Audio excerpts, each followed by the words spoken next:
नमस्कार मंडळी, श्री स्वामी समर्थ।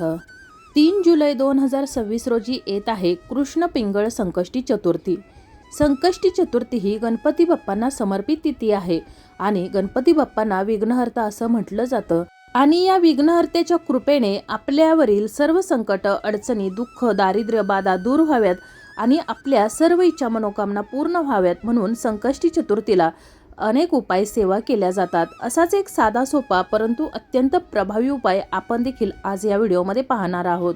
ज्या मुलांचा विवाह जमत नाही किंवा विवाह जमवताना अनेक अडचणींचा सामना करावा लागतो, विवाहामध्ये विलंब होत आहे, काही ना काही कारणानं जमलेलं लग्न मोडत आहे, कुंडली दोष किंवा इतर काही कारणाने लग्नामध्ये अडथळे निर्माण होत आहे, तर काळजी करू नका।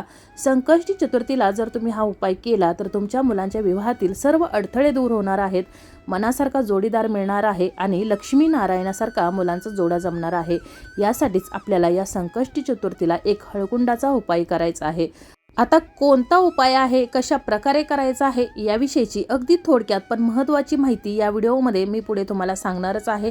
पण त्यापूर्वी चॅनलवर जर नवीन असाल तर चॅनलला सबस्क्राईब करा, जेणेकरून आपले असेच येणारे नवनवीन माहितीमय आणि भक्तिमय व्हिडिओ तुमच्यापर्यंत पोहोचत राहतील। तसेच व्हिडिओ पाहताना कमेंटमध्ये श्री स्वामी समर्थ, गणपती बाप्पा मोरया आणि हा व्हिडिओ तुम्ही कोणत्या ठिकाणाहून पाहत आहात हे लिहायला अजिबात विसरू नका। तर उपाय आपल्याला करायचा आहे देवपूजा करताना, पण त्यापूर्वी आपल्याला काही सेवा करायच्या आहेत। तर ही संकष्टी चतुर्थी येत आहे शुक्रवारी आणि शुक्रवार हा माता लक्ष्मीला समर्पित वार आहे आणि त्यामुळं आपल्याला सर्वप्रथम तर या संकष्टीच्या दिवशी सकाळी लवकर उठून आपल्या घराची साफसफाई करायची आहे। ज्या ठिकाणी स्वच्छता असते तर त्या ठिकाणी माता लक्ष्मीचं नेहमी वास्तव्य असतं। त्यानंतर एक आंब्याचं पान घ्यायचं आहे आणि एका भांड्यामध्ये थोडंसं हळदीचं पाणी घ्यायचं आहे, थोडं खडं मीठ टाकायचं आहे, गंगाजल असेल तर अतिशय उत्तम आणि हे पाणी संपूर्ण घरामध्ये शिंपडायचं आहे। त्याचबरोबर थोडंसं गोमूत्र देखील तुम्हाला घरामध्ये शिंपडायचं आहे। यामुळे आपल्या घरामध्ये जी नकारात्मकता, निगेटिव्हिटी पसरलेली आहे तर ती सर्व काही दूर होण्यास मदत होणार आहे। त्याचबरोबर आपली मुलं ज्या वेळेला आंघोळ करत असतात तर त्या आंघोळीच्या पाण्यामध्ये चिमूटभर हळद, थोडेसे खडे मीठ, थोडेसे काळे तीळ टाकायचे आहेत, अत्तर टाकायचं आहे। यामुळे मुलांच्या कुंडलीमध्ये जे काही दोष आहेत तर ते दूर होण्यास मदत होते। गुरुग्रह, शुक्रग्रह बळकट होतो, मजबूत होतो आणि मुलांचं मन शांत आणि एकाग्र होतं। त्याचबरोबर आंघोळीनंतर मुलांनी थोडीशी हळद आपल्या कपाळाला आणि नाभीला देखील लावायची आहे। तसेच या दिवशी मुलांनी उपवास करायचा आहे। जर मुलांना व्रत करणं शक्य होत नसेल तर आई वडिलांनी केला तर देखील चालेल। दिवसभर गणपती बाप्पांचं नामस्मरण करायचं आहे। या दिवशी शक्यतो लाल रंगाची वस्त्र मुलांनी परिधान करायचे आहेत। तामसिक पदार्थ या दिवशी खाण्याचे पूर्णपणे टाळायचे आहेत। त्यानंतर देवघरासमोर येऊन बसायचं आहे। सकाळी देवपूजा करताना आपण हा उपाय करत आहोत तर देवघरासमोर येऊन बसायचं आहे। सर्वप्रथम तर देवघरासमोर एक दिवा प्रज्वलित करायचा आहे। कोणतीही सेवा, कोणताही उपाय करताना अग्निदेवतेला साक्षी मानूनच करायला हवा। आपण नेहमी पाहतो कोणतंही शुभ कार्य असेल, मग लग्न असेल, वास्तुशांती असेल किंवा कोणतंही शुभ कार्य असेल तर त्या ठिकाणी सर्वप्रथम दीप प्रज्वलन केलं जातं आणि नंतरच त्या शुभ कार्याला सुरुवात केली जाते। आणि त्यामुळं आपल्याला देखील सर्वप्रथम अखंड दिवा प्रज्वलित करायचा आहे। म्हणजे सकाळी देवपूजा करताना जो दिवा प्रज्वलित कराल तर तो संध्याकाळपर्यंत तेवत राहील याची काळजी घ्यायची आहे। या दिव्यामध्ये चिमूटभर हळद, 11 अखंड अक्षदा मोजून टाकायच्या आहेत आणि 2 अखंड लवंगा आणि भीमसेनी कापराची वडी या दिव्याखाली आसन असायला हवं। तर अशा प्रकारे हा दिवा प्रज्वलित करायचा आहे। त्यानंतर देवघरासमोर एक ताट घेऊन बसायचं आहे। त्यामध्ये गणपती बाप्पांची जर मूर्ती देवघरामध्ये असेल तर ती मूर्ती ठेवायची आहे। या मूर्तीला तुम्हाला अभिषेक करायचा आहे। जर मूर्ती नसेल तर मग 1 रुपयाचं नाणं आणि त्यावर एक सुपारी ठेवायची आहे। सुपारी पूजेची असावी। सुपारी हे गणपती बाप्पांचं विघ्नहर्त्याचं स्वरूप आहे। ज्या ठिकाणी गणपती बाप्पांची मूर्ती किंवा प्रतिमा नसते तर त्या ठिकाणी सुपारीचं अभिषेक केला जातो। गणपती बाप्पांचं स्वरूप म्हणून त्याची पूजा केली जाते।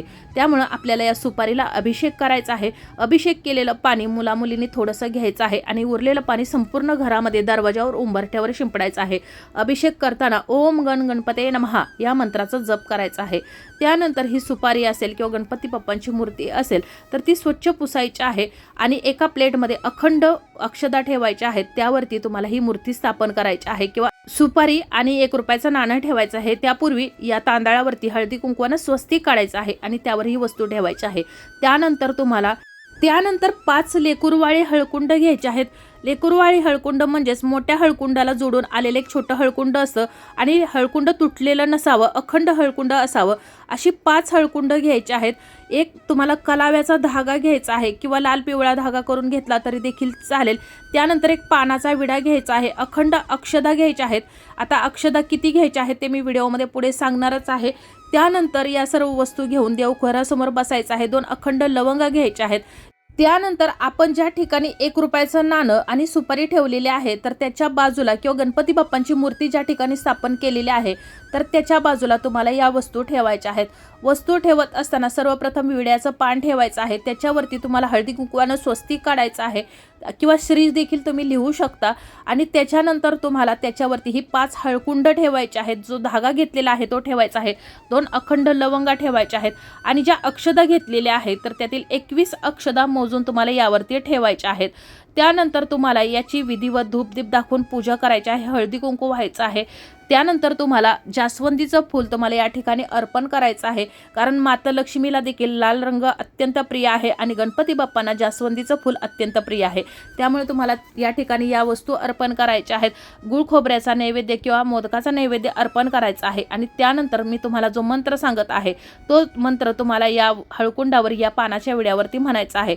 108 वेळा हा मंत्र तुम्हाला म्हणायचा आहे. जपमाळेने म्हणू शकता किंवा तुम्ही 108 कडधान्य मोजून घेऊन त्यावर म्हणू शकता.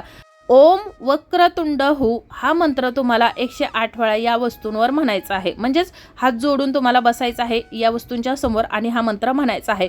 ओम वक्रतुंड हू असा मंत्र 108 वेळा तुम्हाला जप करायचा आहे. त्यानंतर पुन्हा एकदा तुम्हाला गणपती बाप्पांचं नामस्मरण करायचं आहे. अथर्व शीर्षाचं पठण करायचं आहे. तुम्हाला दुसरं कोणताही गणपती बाप्पांचं स्तोत्र येत असेल तर ते म्हणायचं आहे. आपली जी कुलदेवता आहे तर तिचं नामस्मरण करायचं आहे. इष्टदेवतेचं माता लक्ष्मीचं नामस्मरण करायचं आहे. त्यानंतर आपण जे हळकुंड घेतलेले आहेत 5 तर त्यातील 1 हळकुंड उचलून घ्यायचं आहे. पुन्हा एकदा तुम्हाला 21 अक्षदा मोजून घ्यायच्या आहेत. 2 अखंड ज्या लवंगा घेतलेल्या आहेत तर त्या लवंगा घ्यायच्या आहेत आणि आपली ज्या ठिकाणी तुळशी माता आहे तर त्या ठिकाणी जायचं आहे. 1 लाल रंगाचं किंवा पिवळ्या रंगाचं वस्त्र घ्यायचं आहे. वस्त्र नवीनच असावं. त्यामध्ये तुम्हाला या ज्या वस्तू आहेत 21 अखंड अक्षदा, त्याचबरोबर हळकुंड, 2 लवंगा घेतलेले आहे तर त्या सर्व वस्तू या कपड्यावर ठेवायच्या आहेत. याची एक छोटीशी पोटली तयार करायची आहे. ही तुम्हाला तुळशीजवळ ठेवायची आहे. त्यानंतर तुम्हाला सर्वप्रथम तर त्याची तुम्हाला या पोटलीची पूजा करायची आहे. त्यानंतर या वस्तू आपल्या हातामध्ये घ्यायच्या आहेत. उजव्या हातामध्ये तुळशी मातेचा मंत्र आहे तर तो जप करायचा आहे. ओम श्री महालक्ष्मी नमो नमः या मंत्राचा तुम्हाला 108 वेळा त्या ठिकाणी जप करायचा आहे. तुळशीला 11 प्रदक्षिणा घालायच्या आहेत. तुळशी मातेला तुमच्या मुलांच्या विवाहासंबंधी जी काही अडचण आहे, समस्या आहे तर ती दूर करण्यासाठी मनापासून प्रार्थना करायची आहे. आणि त्यानंतर ही जी आपण छोटीशी पोटली तयार केलेली आहे तर एक प्लॅस्टिकचा कागद घ्यायचा आहे. त्यामध्ये तुम्हाला ही जी पोटली आहे म्हणजेच या वस्तू आहेत, जरी तुम्हाला लाल पिवळ्या कपड्यामध्ये जरी बांधणं शक्य होत नसेल तर तुम्ही या प्लॅस्टिकच्या कागदामध्ये या वस्तू ठेवायच्या आहेत आणि तुळशीची माती थोडीशी उकरायची आहे, काढायची आहे आणि त्यामध्ये या वस्तू तुम्हाला पुरायच्या आहेत. दररोज सकाळी संध्याकाळी तिन्ही सांजेच्या वेळेला ज्या वेळेला तुम्ही तुळशीजवळ पूजा करता तर त्यावेळेला या वस्तूंची तुम्हाला पूजा करायची आहे. तुम्हाला पुन्हा एकदा तुम्हाला या ठिकाणी मंत्र जप करायचा आहे. ओम श्री महालक्ष्मी नमो नमः आणि आपल्या मुलांच्या विवाहातील अडचणी दूर करण्यासाठी या ठिकाणी प्रार्थना करायची आहे. आणि दररोज तिन्ही सांजेच्या वेळेला ज्या वेळेला तुम्ही तुळशीजवळ दिवा प्रज्वलित करता तर हा जो दिवा आहे तर शक्यतो तुम्हाला ज्या वस्तू आपण या मातीमध्ये पुरलेल्या आहेत तर त्यावरतीच तुम्हाला हा दिवा प्रज्वलित करायचा आहे. तर अशी ही सेवा तुम्हाला या हळकुंडाची करायची आहे.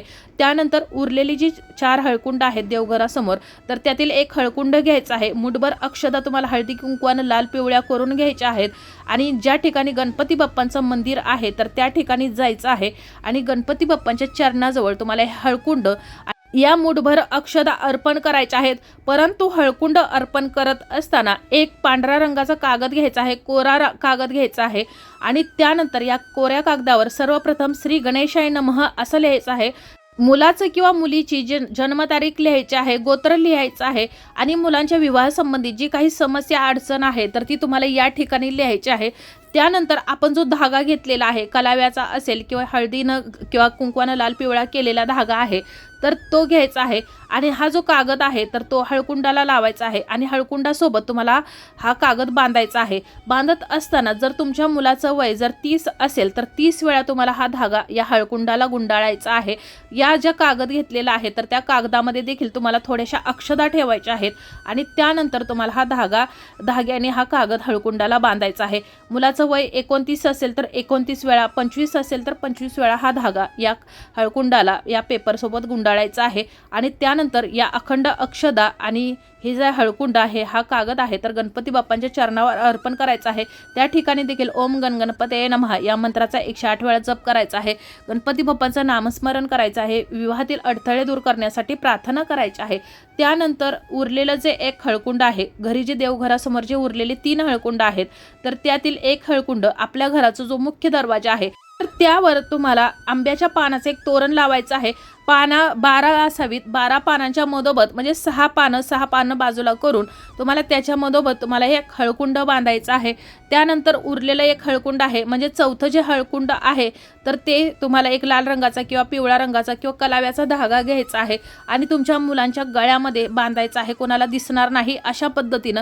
जर मुलांच्या गळ्यामध्ये जर बांधणं शक्य होत नसेल तर ते हळकुंड तुम्हाला एखाद्या कागदामध्ये बांधून त्यामध्ये 21 अखंड अक्षता ठेवायच्या आहेत। याची एक छोटीशी पुडी तयार करायची आहे आणि मुलांच्या पर्समध्ये किंवा पॉकेटमध्ये ही जे हळकुंड आहे तर ते ठेवायचं आहे। उरलेलं जे हळकुंड आहे तर ते तुम्हाला देवघरासमोरच ठेवायचं आहे। ज्या ठिकाणी तुम्ही पानाचा विडा ठेवलेला आहे गणपती बाप्पांच्या शेजारी 1 रुपयाचं नाणं आणि सुपारी तर त्याच्यासोबतच तुम्हाला एक हळकुंड ठेवायचं आहे। दररोज सकाळ संध्याकाळ देवपूजा करताना या हळकुंडावर मुलांच्या विवाहासंबंधी जी काही अडचण आहे, समस्या आहे तर ती सांगायची आहे, बोलून दाखवायची आहे।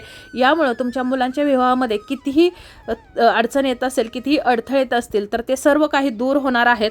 भगवान श्री हरिविष्णू, माता लक्ष्मी, श्री स्वामी समर्थ तसेच गणपती बाप्पा यांच्या कृपेने, तुमच्या कुलदेवतेच्या कृपेने मुलांच्या विवाहामध्ये जे अडथळे आहेत तर ती दूर होऊन मनासारखा जोडीदार मुलांना मिळणार आहे। फक्त उपाय करताना मनापासून आणि श्रद्धेने करायचा आहे आणि नुसते उपाय आणि सेवा करून चालत नाही तर त्याला मेहनतीची देखील जोड असायलाच हवी। म्हणजेच उपाय करताना तुम्हाला स्थळ पाहणं देखील चालूच ठेवायचं आहे। तसेच हा उपाय तुम्हाला जोपर्यंत मुलांचा विवाह जमत नाही तोपर्यंत करायचा आहे। म्हणजेच देवघरामध्ये जे ठेवलेला हळकुंड आहे तर ते त्याच ठिकाणी ठेवायचं आहे। तुळशीमध्ये ज्या वस्तू ठेवलेल्या आहेत तर त्याच ठिकाणी ठेवायच्या आहेत आणि जो आपण तोरण केलेला आहे तर ते तोरण तुम्हाला 8 दिवसाला बदलायचं आहे। हळकुंड जे आहे तर तेच ठेवायचं आहे, फक्त तुम्हाला जी आंब्याची पानं आहेत तर ती बदलायची आहेत आणि अशा प्रकारे तुम्हाला ही सेवा करायची आहे। आणि मुलांचा विवाह जमल्यानंतर ही जी वस्तू आहेत तर त्या तुम्हाला ज्या ठिकाणी गणपती बाप्पांचं किंवा माता लक्ष्मीचं मंदिर असेल तर त्या ठिकाणी नेऊन अर्पण करायचे आहेत। तर अशी ही सेवा तुम्हाला या संकष्टी चतुर्थीपासून सुरू करायची आहे। तर तुम्हाला आजची माहिती, आजचा हा व्हिडिओ कसा वाटला कमेंट करून जरूर कळवा। माहिती आवडली असेल तर व्हिडिओला लाईक करा, चॅनलला सबस्क्राईब करा आणि हा व्हिडिओ जास्तीत जास्त शेअर करा। धन्यवाद।